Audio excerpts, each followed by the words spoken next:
सीलमपुर नाम का एक गांव था। उस गांव में एक गुल्लू नाम का आदमी अपने परिवार के साथ रहता था। गुल्लू के घर दो भैंस थी। भैंसों का दूध निकाल कर ही वो उसे पूरे गांव में बेचता था और अपना घर चलाता था। एक दिन गुल्लू साइकिल से दूध बेचने जा रहा था। वो इतनी मस्ती में जा रहा था कि रास्ते में पड़े बड़े बड़े पत्थर उसे दिखाई नहीं दिए और वो साइकिल समेत नीचे गिर जाता है। कमरिया टूट गई हमारी, ऊपर से सारा दूध भी गिर गया हमारा, अब क्या करे। गुल्लू अपनी साइकिल और दूध का डॉल उठाता है और पैदल ही घर जाता है।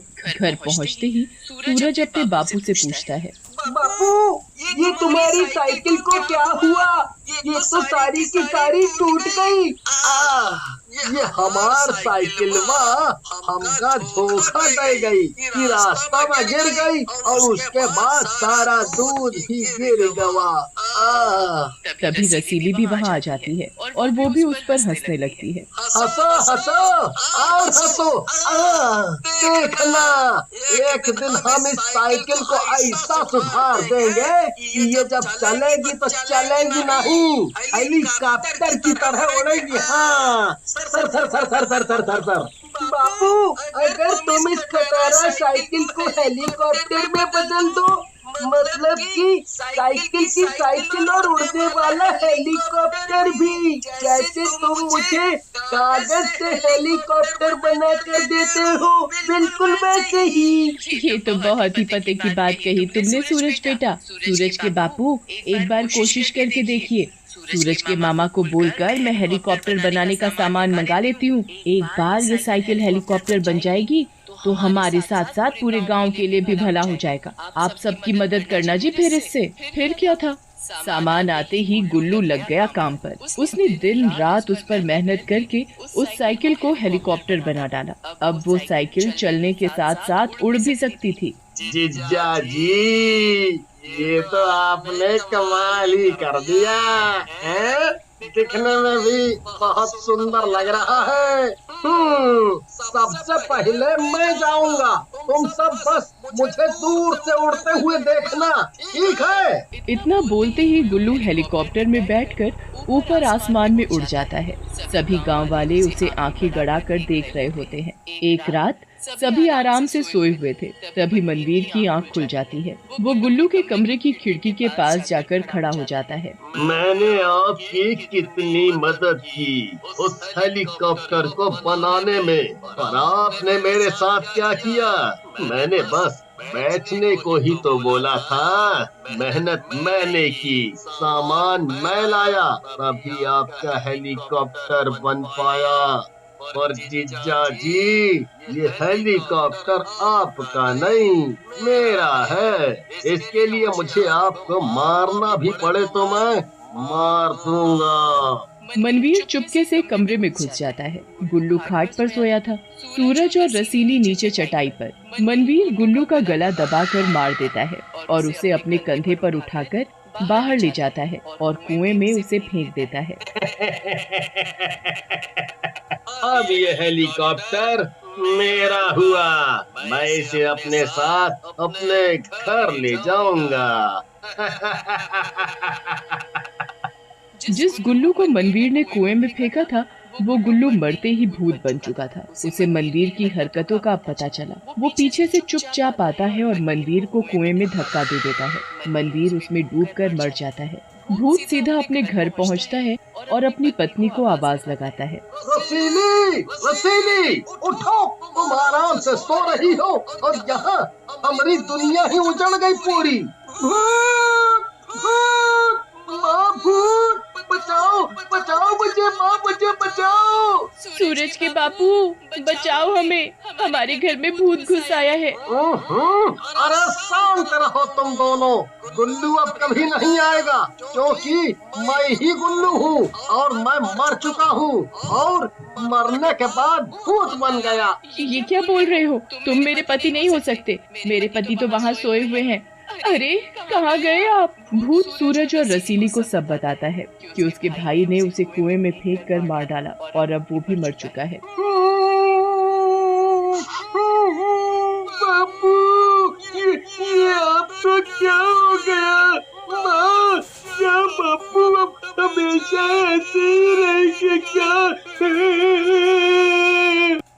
सूरज के बापू, मैं आपसे अपने भाई की तरफ से माफी मांगती हूँ। मेरे भाई ने ही मुझे विधवा बना दिया। तुम भूत नहीं, मेरे बापू हो, और मैं तुम्हें यहाँ से नहीं जाने दूंगा। बचुआ, हम तुमसे वादा करते हैं, तुम दोनों को छोड़कर कहीं नहीं जाएंगे। उसके बाद भूत वहीं अपने बच्चे और पत्नी के साथ ही रहने लगा। घर से बाहर बिल्कुल भी नहीं निकलता था वो। एक दिन रामवती की बहू सरला की तबीयत बहुत बिगड़ गई, क्योंकि वो गर्भवती थी और कभी भी बच्चे को जन्म दे सकती थी। क्या हुआ बहन? रामवती कुछ घबराई सी लग रही है। सब ठीक तो है ना? कुछ भी ठीक नहीं है। रामवती की बहू पेट से है और वो कभी भी बच्चे को जन्म दे सकती है। अभी गाँव की दाई आई थी, वो बोल रही थी कि उसकी तबीयत बहुत खराब है, तो गांव के बाहर जो हॉस्पिटल है उसे वहां ले जाना पड़ेगा। हाय दैया, इतनी दूर! अब क्या होगा उसका और उसके बच्चे का? इतनी जल्दी वहां तक जाना बिल्कुल भी मुमकिन नहीं है। अब कर भी क्या सकती है वो बेचारी? अब उड़कर तो उसे वहां तक ले नहीं जा सकते। इस गांव में बैलगाड़ी और साइकिल के अलावा दूसरा कोई साधन भी तो नहीं है। अच्छा बहन, मैं चलती हूँ, बहुत देर हो गई तुमसे बातें करते करते। नीलम के जाते ही भूत रसीली को अंदर आने का इशारा करता है। रसीली भूत के पास जाती है। सुनो, हमने सब सुन लिया है। हमारे पास एक आइडिया है, रामवती को हॉस्पिटल जल्दी ले जाने का। भूत रसीली को हेलीकॉप्टर में सरला को ले जाने को बोलता है। रसीली को भी उसका आइडिया बहुत अच्छा लगता है। आप हेलीकॉप्टर तैयार रखो, मैं जाकर सरला को लाती हूँ। रसीली भागती हुई सरला के घर जाती है और उसे सहारा देते हुए हेलीकॉप्टर तक ले आती है। सरला दर्द से कराह रही थी। रसीली उसे हेलीकॉप्टर में बैठने को बोलती है। हे राम, ये तो भूत है। ओ रसीली, मेरी बहू को तू क्यों उस भूत के हवाले कर रही है? वो बेचारी तो पहले से परेशान है, उसे वहाँ मत लेकर जा। पर ये भूत आया कहाँ से? गुल्लू के हेलीकॉप्टर में ये क्या कर रहा है? आप सभी चुप रहिए बस, हमारे पास ज्यादा समय नहीं है। मैं सब बताऊंगी बाद में। आप हेलीकॉप्टर चलाइए जी। तभी पीछे से रामवती भी बोल पड़ती है। मैं भी चलूंगी, मैं अपनी बहू को ऐसे हालत में अकेला नहीं छोड़ सकती। हेलीकॉप्टर में रामवती और उसकी बहू सरला, साथ में रसीली भी होती है। भूत हेलीकॉप्टर उड़ाकर तुरंत उन्हें हॉस्पिटल पहुंचा देता है। सभी लोग बड़े ही आश्चर्य से भूत को देख रहे थे कि वो एक भूत होकर कैसे मदद कर रहा है। गांव में वापस आकर रसीली गांव के सभी लोगों को अपने पति के बारे में सब बता देती है कि भूत ही उसका पति है। उसके भाई ने ही उसे धोखे से मारा। तभी कहूँ, गुल्लू भाई इतने दिनों से दूध देने क्यों नहीं आया घर? कुछ भी कहो भाइयों, गुल्लू भाई पहले भी अच्छा था और अभी भी, जबकि वो भूत बन गया है। तुमने अभी जो किया वो वाकई शाबाशी के काबिल है। पूरा गांव मिलकर भूत की तारीफ ही कर रहे होते हैं कि तभी पीछे से मनवीर का भूत भी आ जाता है।